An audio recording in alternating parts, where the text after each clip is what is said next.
So I wanted to make a quick video because this has been an issue in the past year of all these oil filter, changing manufacturers, and everyone's going to China built stuff. Napa used to carry these golds were Wicks, and their Proformers were a lower end Wicks, or used to be Pro Select, and they were USA, Man Hummel right there. Okay, so that was in North Carolina. All right, they sold out this last year to China. Now all the stuff is going China made, so the filters are much different. You could tell the material started changing. You start to see a lot more silicone seals on your gold stuff. This one is a USA made. It's one of the last USA made for that. This filter matched this Kawasaki filter. This Kawasaki filter is older. It's made in Japan, okay? As you can see, the material, it's completely different. Japan's always on a next level, typically Denso makes their stuff. If you look carefully, sometimes you can see a Denso label on it, but Denso was making their filters and their high-end stuff. This is an excellent filter material. Is a Kawasaki filter. Kawasaki has also sold to China. You'll see they'll have Donaldson filters and random Chinese filters, stuff you can buy on Amazon, junk. Okay, Napa Gold, this is USA, okay? Back when it was USA. Good material. The biggest note is these high-end filters, which is a low micron. This one's supposed to be a 10 micron. I'm not sure about this rating. These Proformers are a higher micron level. I'm not even exactly sure, but these drained out overnight completely. What you see in there is all that's left, meaning that the oil flows more. This one still has oil in it. I had to drain it after I cut it, okay? So the higher micron, or the lower micron filter, I'd say, stopped the flow out, which is a good thing as far as this one had condensation and water in the motor, and you can see that this filter actually trapped condensation.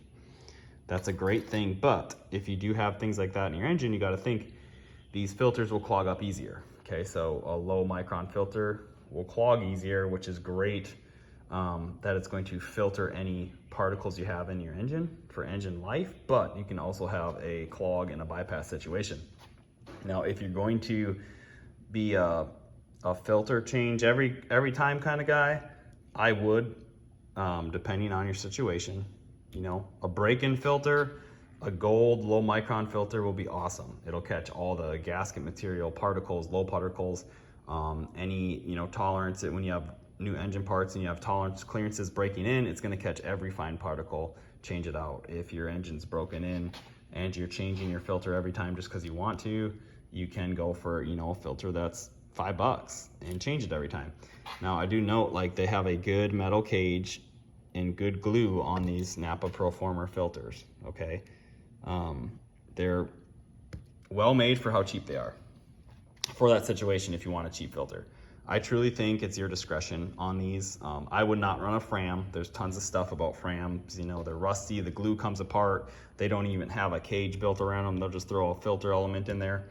So I would not run a Fram filter.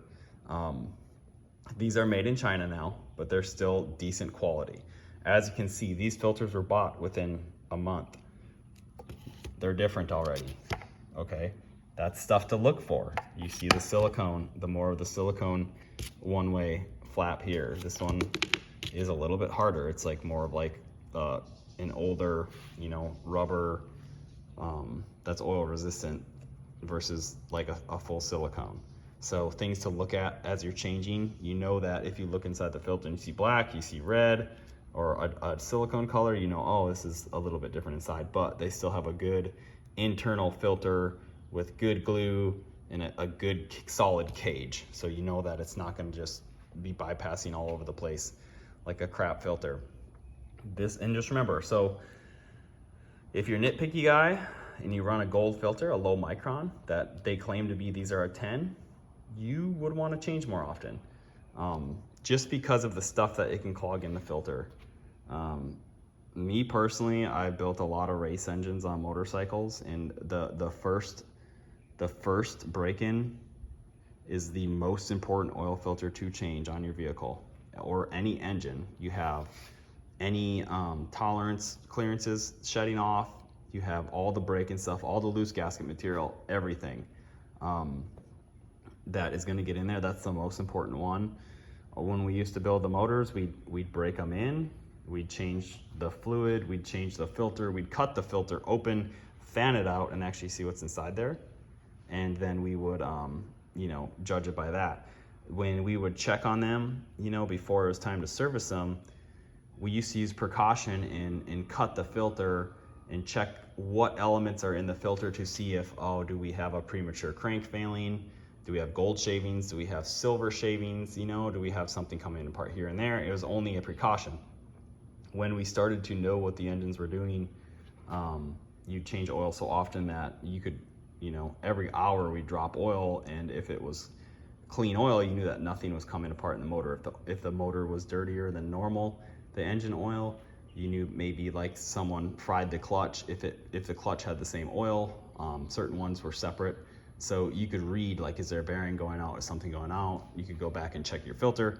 But when we did a lot of the same stuff over and over again and knew like at what service rates were failing in what engines, we would change the break-in filter. And I would not change a filter until that motor was getting serviced and split. People may think that's crazy, they want to change your filter all the time. I don't, okay? A filter, I think, should get changed every other oil change, and I do believe that when you do a service on your engine, you need to run your engine and change your filter after for all that gasket material to get in your element and get that out of there so you have a clear system again. If you think about an engine break-in and tolerance, if your engine is, unless you're putting in dirty oil and you're getting you know, dirt in your engine somehow, if your engine is putting out enough particles to clog a filter up, your engine's gonna wear out anyways. So that's the thing, is like how much stuff you think gets in here, okay? You see in the bottom of that sediment is from me cutting this with a cutting wheel, okay? There really isn't much in here, you know? No chance of clogging up. This engine has 150 some thousand miles in it. This was the previous, this is the latest oil filter. There's no chance of that plugging up anytime soon, okay? So I could cut this and fan it open and you'll see almost nothing in there. It's your choice. I'm not telling you to change your filter every other one. You do what you want if you're comfortable every time, but you know, you could do, oh, I feel comfortable doing every time and spend the extra money, go ahead.